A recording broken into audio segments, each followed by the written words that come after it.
تبارک و تعالی ارشاد فرماتے ہیں اینما تکونوا یدرککم الموت ولو کنتم فی بروج مشیدہ، کہ دنیا کی کوئی طاقت و قوت نہیں ہے ایسی جو ہمیں موت سے بچا سکے یا ہم اس سے بچ سکیں۔ اللہ قرآن میں فرماتا ہے تم جہاں کہیں بھی ہو، یہاں تک کہ سمندر کے تہ میں چلے جاؤ، شیشے کے محل بنا لو یا اسی طریقے سے فولادی طاقتوں کے محل بنا لو، اینٹ اور سیمنٹ کے گھر بنا لو اور تم اس کے اندر سارے سوراخوں کو بند کر دو، لیکن موت نے وہاں بھی آ کر پکڑ لی، تم بچ نہیں سکتے۔ موت آنی ہے، یہ ایسا مسئلہ ہے، یہ ایسی حقیقت ہے، اگر حقیقت ہے کہ دنیا کا کوئی بھی مذہب و مشرق، کوئی بھی قوم اور ذات اس پر اختلاف ہی نہیں کرتی، ہر قوم کو پتا ہے، ہر ذات و مذہب والے کو پتا ہے کہ موت اگر حقیقت ہے، یہ موت آنی ہے، اس میں کسی کا اختلاف نہیں ہے۔ ہم اور آپ یہاں جمع ہوئے ہیں اسی موت کے ہی سلسلے میں، تاکہ اس کی یاد تازہ ہوتی رہے، ہمارے اعمال اچھے ہونے لگے۔ اللہ کے رسول صلی اللہ علیہ وسلم نے ارشاد فرمایا قبر پر کثرت سے جایا کرو تاکہ وہاں جانے سے موت کی یاد تازہ ہو جائے، جب اپنے چلے جائیں اس دنیا سے، جب اپنے پردہ فرما جائیں راہے بلائے، کبھی کبھی جا کر ان کو دیکھ آؤ، وہاں فاتحہ پڑھاؤ، انہیں برباد کر کے آ جاؤ، جب قبرستان جاؤ گے تو یاد موت کی تازہ ہوا کرے گی، موت کی تازہ ہوا کرے گی۔ ایک حدیث میں اللہ کے نبی صلی اللہ علیہ وسلم نے ارشاد فرمایا جب تمہارے میں سے کسی کے والدین دنیا سے چلے جائیں اور انہوں نے اپنی نافرمانی میں زندگی گزاری ہے، کبھی ان کا کہا نہیں مانا، ان کے سامنے کبھی دنیا کے احترام سے بات نہیں کیا، لیکن تمہارے ماں باپ دنیا سے چلے گئے، تمہیں چاہیے کہ ہم جمع جا کر کے قبر پر جایا کرو، انہیں جا کر فاتحہ پڑھ دیا کرو، جو قرآن کی آیت یاد ہے پڑھ دیا کرو، وہاں جا کر ان کے لیے بخش دیا کرو۔ فرمایا اگر تم یہ کام کرتے رہو گے تو کل قیامت کے دن تم ہمارا شمار ہو جاؤ گے۔ یہ لوگوں کے لیے نصیحت ہے، اللہ کے رسول کا فرمان ہے، جن کے والدین دنیا سے چلے گئے اور وہ اپنی نافرمانی کرتے رہے، ان کی بات نہیں مانتے رہے، ان کے سامنے سینہ سپر ہو کر کھڑے ہو گئے، جب بھی انہوں نے کوئی بات کہی ہمیں وہ لگا یہ چیزیں کہ وہ غلط کہہ رہے ہیں، ان کی بات کیا جانے وہ ہم نہ جانتے ہیں دنیا کی، یہ کہہ کر والے کیا کرتے تھے، ان کے لیے یہ راستہ کھلا ہے۔ میرے بھائی یہ موت ہمیں بھی آنی ہے، اگر ہم اس دنیا میں اچھے اعمال کرتے گئے، اللہ کے رسول کی فرمانبرداری کرتے گئے، وقت پر نماز پڑھتے گئے، قرآن کی تلاوت کرتے گئے، علماء کی قدر کرتے گئے، بچوں پر شکر کرتے گئے، بڑوں کی تعظیم کرتے گئے، اسی طریقے سے ہم نے کوئی غلط حرکت نہیں کی بلکہ اللہ کے رسول کے نام میں زندگی گزارا، ہمارے لیے آخرت کا راستہ آسان ہے۔ حضرت عثمان غنی رضی اللہ عنہ کے بارے میں آتا ہے جب قبر شریف کے پاس جایا کرتے تھے تو خوب زیادہ رویا کرتے تھے، کسی نے کہا کہ آپ جنت کے تذکرے سے، جہنم کے تذکرے سے اور آخرت کے تذکرے سے اتنے نہیں رویا کرتے جتنے قبر پر آپ رویا کرتے ہیں۔ فرماتے تھے کہ قبر آخرت کی منزلوں میں سے پہلی منزلیں ہیں، اگر یہاں سے بیڑا پار ہو گیا تو سارے راستے آسان ہو جائیں گے، لیکن اگر نہیں پکڑ ہو گئی تو کہیں بھی بچنے والے نہیں۔ اسی لیے موت تیاری کرنی ہے، زندگی ہمیں دیا گیا ہے، یہ کیا ہے بابو امتحان ہے، ایک انسان اسٹیشن پر جائے، اسٹیشن پر جانے کے بعد وہ ویٹنگ روم میں چلا جائے اور ویٹنگ روم میں بیٹھ کر وہ آرام کرنے لگے، اپنے گلے کو چھوڑ کر بس اس کے پھپھنے کو جیب و زینت کو دیکھنے لگے اور ٹرین آئے راستے سے نکل جائے، اس آدمی کو کتنا افسوس ہوگا۔ ہمیں ویٹنگ روم میں موجود ہے، یہاں کے نقش و نگار کو نہیں دیکھنا ہے، یہاں کے جیب و زینت کو نہیں دیکھنا ہے، آخرت کی ٹرین آنے والی ہے، ہمیں اس میں سوار ہونا ہے تاکہ ہم اپنے منزل مقصود تک پہنچ کر سکون حاصل کریں۔ وہاں ہمیں آرام ملنے والا ہے، وہاں ہمیں سکون ملنے والا ہے، وہاں اطمینان نصیب ہونے والی ہے۔ یہ دنیا جو فانی ہے، ہم سے پہلے بھی ہمارے آباء و اجداد دنیا میں آئے تھے، انہوں نے اپنی زندگی گزاری تھی، لیکن آدمیوں کا آپ نے دیکھا ہوگا کہ ان کے مال والے کی نہیں، نہ غریبوں کے لیے ہے، نہ بادشاہوں کے لیے ہے، نہ وزیروں کے لیے ہے، نہ فقیروں کے لیے ہے، ہر ایک اس دنیا میں آیا اور چلا گیا۔ بہت سے لوگ ایسے آئے تھے جن کو اپنے وطن پر خوشبو لگایا کرتے تھے تو کچھ سکون سے ان میں خوشبو ہٹا کرتی تھی۔ کتنے لوگ ایسے آئے تھے جو جسم و جثہ کے اعتبار سے اتنے موجود اتنے مضبوط تھے کہ لوگ اس پر رشک کیا کرتے تھے،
अच्छे आमाल मिल जाए, अल्लाह के रसूल की बताए हुए तरीके पर चलने लगे और हम आखिरत की तैयारी करने लगे। मुसलमान दुनिया के लिए नहीं आता, वो आखिरत की तैयारी करेगा, लेकिन उसे कदर की तो मिलेगी।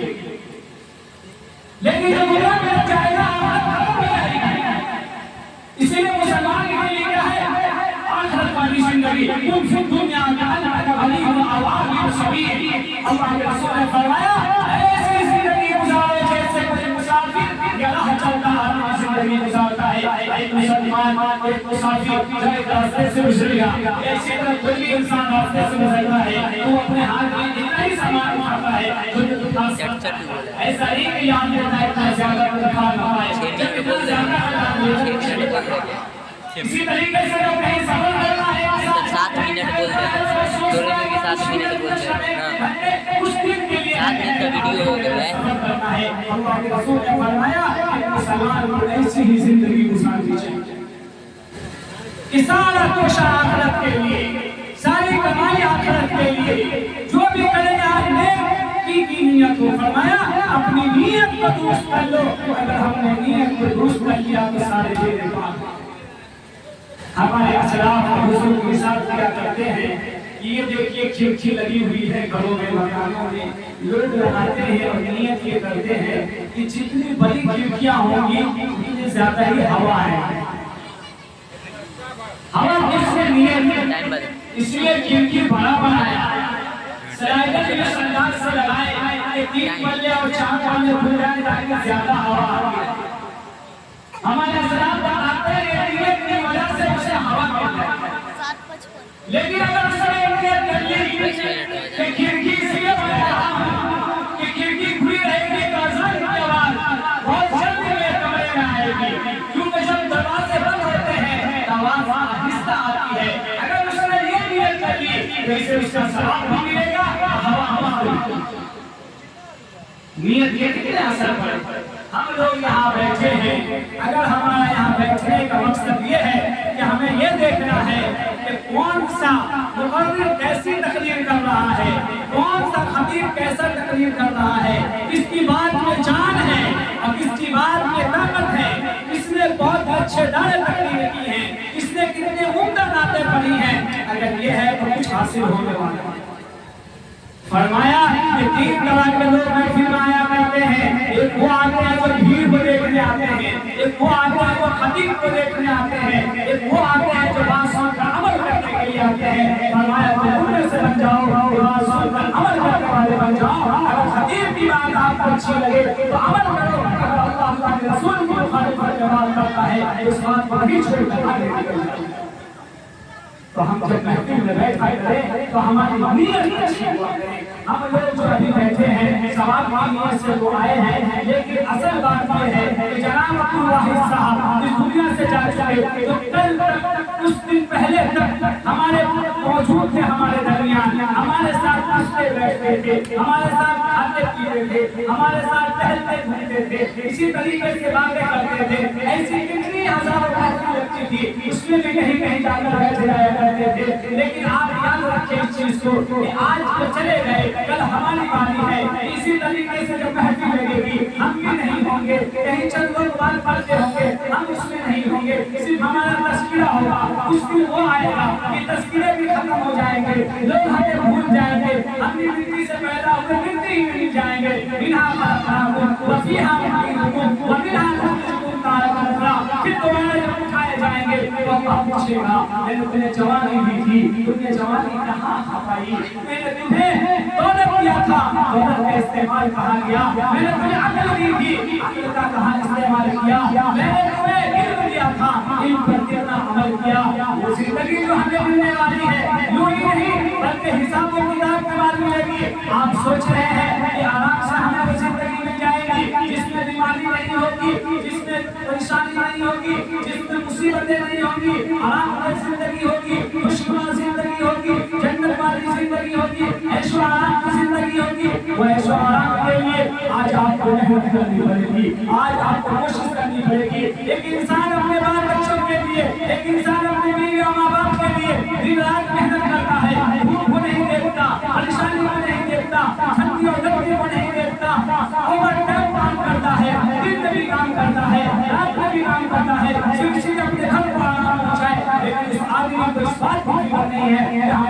بچے کی دنیا بھی بنانی ہے اور دنیا کے ساتھ ساتھ آخرت کے فکر چھوڑ کر صرف ایک چیز پر آدمی نے تکیہ لگا لیا، اس چیز کو ہمیں بنانا ہے، دنیا بن جائے گی سارے میرے بال ہو جائیں گے۔ یاد رکھے جتنے لوگوں کی عمریں ہو رہی ہیں، جن کے بال بچے دنیا میں ہیں، فرمایا اپنی زندگی میں اپنے ہاتھ سے جس مال کو آپ نے خرچ کیا یہی آخرت میں کام آنے والے زیادہ ہیں۔ بال بچے کام کریں گے، فرمایا نہیں کہ انسان زندگی گزارتا ہے، فرمایا کہ کسی کو علم دے دو، نیک اولاد چھوڑ دو، اسی طریقے سے سب کا جاریہ کا کوئی چیز چھوڑ دو، یہ آپ کے لیے کام آئے گا، یہ آپ کے لیے کام آئے گا۔ تو کیوں خود کرنا ہے یہ کام؟ ہم اپنے بال بچوں کے بھروسے پر نہ رہیں، آپ صرف اپنے گریبان کو اس بات کو جھانک کر دیکھیں کہ ہم نے اپنے ماں باپ کے لیے کیا کیا۔ کتنے مرتبہ انسان سال میں قبرستان جاتا ہے بتائیے، کتنے مرتبہ درود اور فاتحہ پڑھتا ہے جا کر اپنے پرزوں کے لیے۔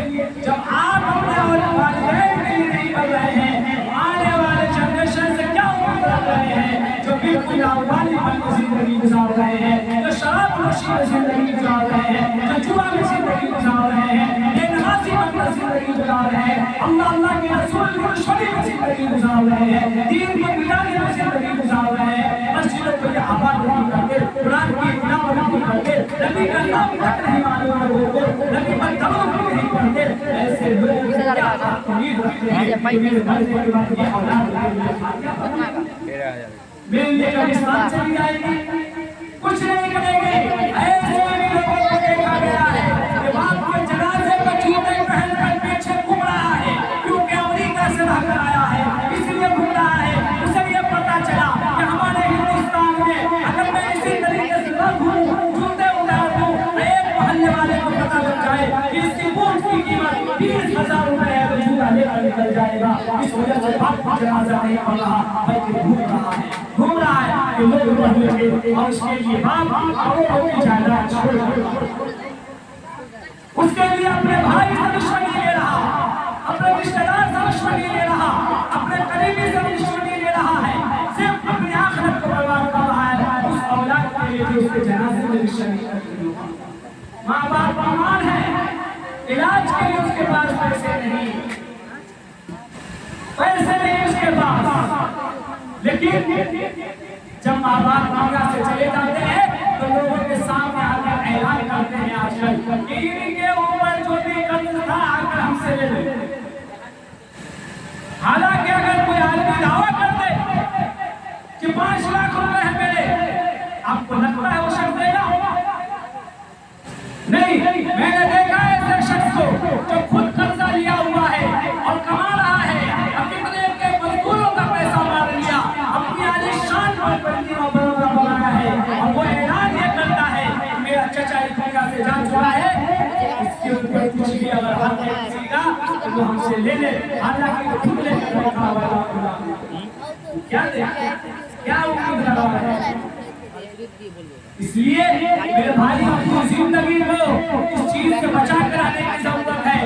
یہ قرض والی بات سامنے آ گئی، اللہ کے نبی صلی اللہ علیہ وسلم کے پاس ایک جنازہ آتا ہے، اللہ کے نبی صلی اللہ علیہ وسلم فرماتے ہیں یہ قرض والا نہیں ہے، صحابی کہتے ہیں کہ یہ قرض دار ہے، اللہ کے نبی فرماتے ہیں میں اس کا جنازہ نہیں پڑھوں گا، تم اس کے جنازہ پڑھو۔ یہ قرض ایسا بوجھ ہے، ایک صحابی کہتے ہیں اللہ کے نبی صلی اللہ علیہ وسلم میں اس کا قرض ادا کر دوں گا، آپ اس کا جنازہ پڑھا دیجیے، اس کے بعد اللہ کے نبی صلی اللہ علیہ وسلم جنازہ پڑھاتے ہیں۔ لوگ اس کو آسان سمجھنے لگے، یہ بات اس لیے آ رہی ہے کہ شادی کرنا آسان ہے، وہ اس وقت میں شادی بھی بہت مشکل کام ہے، لیکن ایک بیٹھ کسی کی موت ہو جائے تو پھر انتظام بہت مشکل ہے۔ ہمارے معاشرے میں برائی اتنی تیزی سے پھیل گئی جو پہلے نہیں تھی۔ اللہ کے نبی صلی اللہ علیہ وسلم کی حدیث ہے کہ جب تمہارے یہاں کسی کی میت ہو جائے تو 3 دن تک پڑوسی کو چاہیے، رشتہ داروں کو چاہیے کہ اس کے گھر کھانا وغیرہ پہنچاتے رہے، کیونکہ گھر والے کم ہوتے ہیں۔ زمانے سے اس پر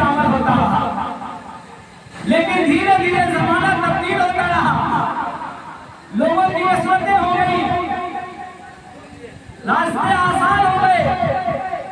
अब एक इंसान मरने वाला तो मर गया, लेकिन इसके घर के हालात अच्छे नहीं थे, खाने पीने के हालात अच्छे नहीं थे, कमजोर और गरीब इंसान था। लेकिन जैसे वो मर गया, 1000 आदमी जनाजे में पहुंचते हैं, उसके गोश्त और बिरयानी का इंतजाम किया जाता है। लोग भी आते हैं, शौक से खाते हैं, लाश उठती नहीं है कि बिरयानी की खुशबू आ रही है। लोग जनाजे को दफनाने क्या जाएंगे, दिल में नियत कर रहा है जितना जल्दी आकर हमें बुलाओ। ये कितनी शर्म की बात है। इस बुराई को खत्म करने की जरूरत है, ताकि परवान चढ़ाने की। होना तो ये चाहिए कि गांव मोहल्ले वाले दूर दराज से जो लोग आ रहे हैं उसका इंतजाम करें, लेकिन ये भी बोझ उसी घर वाले पर पड़ता है जिसकी बिल्कुल मालूमी तैयारी बनने वाला है। उसके लिए कोई इंतजाम नहीं था कि 500,000 आदमी जनाजे में आएंगे, उसके खाने का इंतजाम किया जाएगा। ये वेट करना पड़ा, कर्ज से लेकर कर्ज के बोझ के नीचे दबकर। ये कितनी शर्म की बात है कि हमारे माशरे में बुराई किस तरीके से फैल रही है। होना तो ये चाहिए था कि आज के वक्त में हर जगह होटलें मौजूद हैं, जो आदमी आए होटल में आने खाऊंगा, जब मैं शाम तक मैं घर पहुंच सकता हूँ तो वो ही खाना खाऊंगा, नहीं तो बाजार में जाकर खा लूंगा। क्या जरूरत है ये इंतजाम का? लेकिन हमारे यहाँ इंतजाम तेजी से रवाज पा रहा और लोगों को देखा देखी।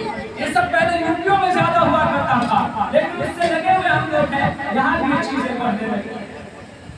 अड़ोस पड़ोस इंतजाम करे तो कोई बात है, जिसके लिए हदीस में आया है कि अड़ोस पड़ोस वालों को चाहिए, रिश्तेदारों को चाहिए कि 3 दिन तक देखभाल करते रहे, उसके यहाँ चूल्हा न चले, जाके आप खाना वाना पहुँचाते रहे। लेकिन यहाँ तो मरते ही सबसे बड़ा देख चढ़ जाता है, जो महीने भर में उसमें उतारा होता है।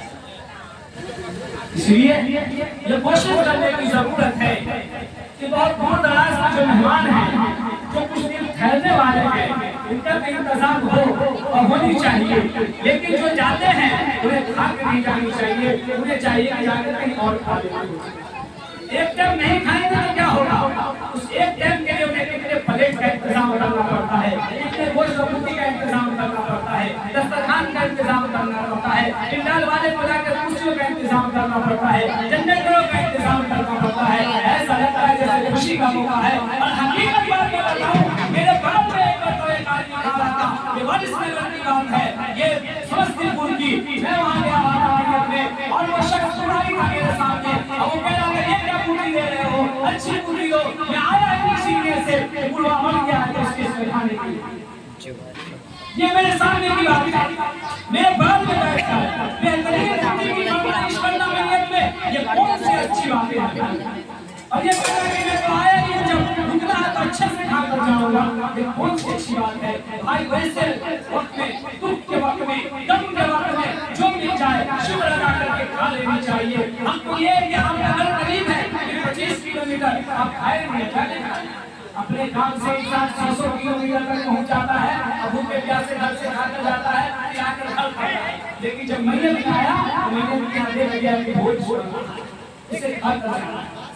ये ये प्रोग्राम इसीलिए कायम होता है कि अल्लाह अल्लाह के रसूल की बातें हो, माशरे में जो बुराई फैल रही है धीरे धीरे, जो पहले नहीं तो उसे खत्म करने की बातें हो, ताकि लोगों के जहन इस चीज पे बने कि वहाँ भीतर ये चीजें नहीं इजाद करता है, जिससे मैयत के घर वाले को परेशानी होती, बिल्कुल परेशानी होती। क्योंकि 20-25-50 हजार का इंतजाम करेगा भाई, जो पहले ही कर्ज पर निकला हो। इसलिए इस बुराई को खत्म करना है, हमें हर चीज में, हर मामले में चीज देखनी है कि रसूलुल्लाह सल्लल्लाहु अलैहि वसल्लम को अल्लाह तबारक व तआला ने इस दुनिया में भेजा है, तो हमारी आयत नमूना बनाकर वो हर चीज कर बदला के चले गए। इसीलिए तो फरमाया कुरान ने अल्लाह अकबर लकुम व अलैकुम बस पूरा हो गया।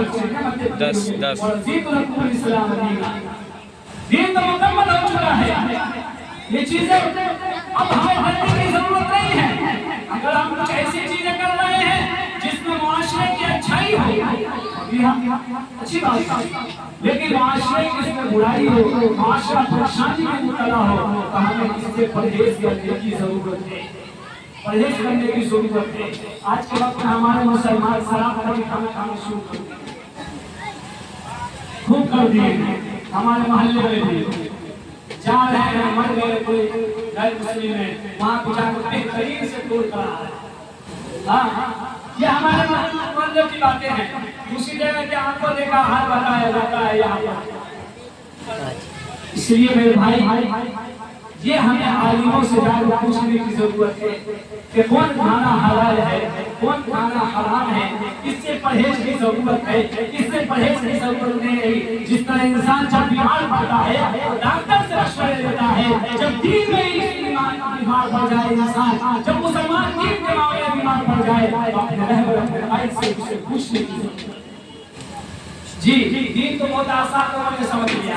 जो चाहता है स्टेज पर बैठ कर बयान कर देता है, जो चाहता है बीच में बैठ कर कुछ बात कर देता है, ये सही ये गलत।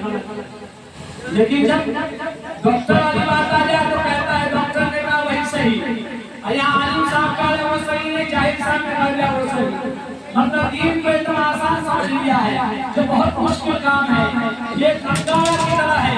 अल्लाह के रसूल की बात आज तक क्यों अल्लाह के रसूल ने कहा ही नहीं, और लोगों में जुबान सब इतना ज्यादा हो चुका कि लोग कहते हैं कि अल्लाह के रसूल ने फरमाया, हालांकि अल्लाह के रसूल ने फरमाया इस बात को मैंने कहा ही नहीं। ये तो गलत चीजों को मंसूख करना। इसलिए मेरे भाई हमें मानना है, मरकर हिसाब लेना है। हम मुसलमान हैं, अल्लाह के रसूल को मानने वाले हैं, कुरान को मानने वाले हैं, हदीस को मानने वाले हैं, शरीयत पर चलने वाले हैं। इसलिए हमें चाहिए अल्लाह के रसूल के बताए हुए तरीके पर चले। जो आदमी आखिरत पर यकीन रखता हो, जन्नत और दोज़ख पर यकीन रखता हो, कुरान पर यकीन रखता हो, मौत के बाद उठाए जाने पर यकीन रखता हो, उस आदमी को चाहिए कि अपनी जिंदगी में वो काम ना करे जिस काम से हमारा रसूल नाराज हो जाए, हमारा खुदा नाराज हो जाए। हमें हर वो काम करने की जरूरत है जिससे हमारा हबीब राजी हो जाए। मानना ही तो दीन है, मानना ही तो इस्लाम है। अगर हमने मान लिया अल्लाह के रसूल की बात को तो हम मोमिन हैं, अगर नहीं माने तो कोई जैसा मानना ही नहीं। नमाज पढ़ना सवाब नहीं है भाई, नमाज पढ़ना सवाब है। लेकिन अब सवाल करते हैं 1 बजे हम अभी जाकर चौड़ का नमाज पढ़ेंगे तो सवाब मिलेगा? नहीं मिलेगा। आपको क्या मिला? नमाज पढ़ने में सवाब है, मानने में है। अल्लाह के नबी ने फरमाया कि तुम्हारे लिए ज़ुबान का जो वक्त बताइए तो वो खुदा वक्त है, उसी वक्त का सवाब मिलेगा। उसके बाद अगर तुम कह रहे हो कि ज़ुबान क्या अदा करने का सवाब नहीं मिलेगा। जी, कज़ा नमाज भी पढ़ना है तो ज़ुबान की नियत करके बाद में। लेकिन आप ये कह रहे हैं कि ज़ुबान हम पढ़ेंगे, इशा दूसरे वक्त में पढ़ेंगे, यानी अपनी तरफ से कि नमाज तो पढ़ना है ना भाई, ये नहीं चलेगा, अपना नहीं चलेगा। मान लेना ही ईमान है। अल्लाह के नबी ने जो बतला दिया उसे मानना ही सवाल मिलेगा, उसे मानने से जन्नत का रास्ता मिलेगा, और उसे ठुकरा देने से भी जहन्नम का रास्ता है। इसलिए मेरे भाई को अपने आवाज को दुरुस्त करने की जरूरत है। जहाँ कहाँ पहुँचे जो बेटा लेके जाइए बात बोलिए ले रहा था इमरान यहाँ था अल्लाह बताए बंदियों को वजीफा पढ़कर उनके बख्श दे कि अल्लाह औलाद को चाहिए कि नहीं कहीं तो हफ्ते में जुमा उनके कब्र के पास जाएं, उनके लिए जो 15 में कितना में जाने 15 में कितना में जाने 15 में हो जाता है तो उसे चाहिए उसके वालिद को रात में माँ ने हमारे लिए बहुत सारी चीजें छोड़ी हैं। अगर वो नहीं कुछ कर पाए तो हम कुछ ऐसा कर जाए उनके लिए कि भाई उनको सदका जारिया के तौर पर मिलता है। हमारे यहाँ तो इस्लाम में सारी चीजों को आसान और सहल बना दिया गया, सहल बना दिया गया। वो कैसे? वो इस तरीके से बनाया कि एक आदमी अगर एक खुलूस से दिल से एक दिन के लिए मस्जिद में लगा देता है तो मस्जिद बनाने का सवाब चलता है। तो गरीबों के लिए आसान कर दिया गया, गरीबों के लिए आसान कर दिया गया। आज इंसान को चाहिए कि जब वालिदैन दुनिया से चले जाए तो कुछ कुरान का नुस्खा खरीद कर मस्जिद में रख दे, मदारिस में दे दे। इसी तरीके से कुछ मुसल्ले खरीद कर रख दे, मदारिस में दे दे। कुछ ऐसे काम कर जाए सदका जारिया के तौर पर। किताबें बहुत सी छपी हुई है लेकिन तकसीम कर दे, या किसी आलिम ने लिखा उनका सलाहियत नहीं है कि वो छपवाए, आप उनको छपवा कर वो तकसीम कर दे। तो ये सारी चीजें सदका जारिया है। تو یہ اگر نہیں کر پا رہے ہیں لوگ تو ان کے بعد اس کو چاہیے کریں، لیکن حقیقت تو یہ ہے کہ ہمیشہ دینے والا ہاتھ نیچے والے ہاتھ سے اونچا ہوتا ہے۔ اللہ کے رسول نے فرمایا اوپر والا ہاتھ دینے والا ہوتا ہے، جب بھی نیچے کا لینے والا ایسا ہے، تو یہ بہتر ہوتا ہے کہ انسان کو اپنے ہاتھ سے دینے کی ضرورت ہے، اپنے اولاد کی محتاج ہونے کی ضرورت نہیں ہے، نہیں ہے اس کی محتاج ہونے کی ضرورت۔ دنیا میں اتنا کر جائے کہ بس میرا مالک میرا خالق مجھ سے راضی ہو جائے، جب آپ کا کفن کھلے تو خوشبو محبت آپ کے لیے جنت کے راستے آسان نظر آئے، وہاں کی کھڑکیاں آپ کے لیے کھل جائیں، جہنم کے دروازے آپ کے لیے بند ہو جائیں۔ میں تو بار بار کہتا ہوں، کئی بار میں نے کہا کہ دنیا کی آرام اور راحت کے لیے لوگ کتنی محنت کرتے ہیں، اپنے گھر کو جھونپڑی سے محل میں تعمیر کر لیتے ہیں، جب عید کا مکان بن جاتا ہے تو اسے چمکانے کے لیے پلستر کیا جاتا ہے، جب پلستر ہو جاتا ہے تو رنگ کیا جاتا ہے، وہ ہو جاتا ہے تو لائٹ بتیاں چمکنے لگائے جاتے ہیں، جب اللہ اور دولت سے نوازتا ہے تو پھر اے سی بھی لگاتا ہے، اللہ اور دولت دیتا ہے تو ایئر کنڈیشن گاڑی بھی خریدتا ہے، جب اللہ اور دولت دیتا ہے تو اپنی شہرت بھی لوگوں کو دکھاتا ہے، جب اللہ اور دولت دیتا ہے تو انسان یہ ساری چیزیں کرتے ہیں کہ اللہ باقی اور دنیا اذان اذان ہو رہا ہے، اذان ہو رہا ہے۔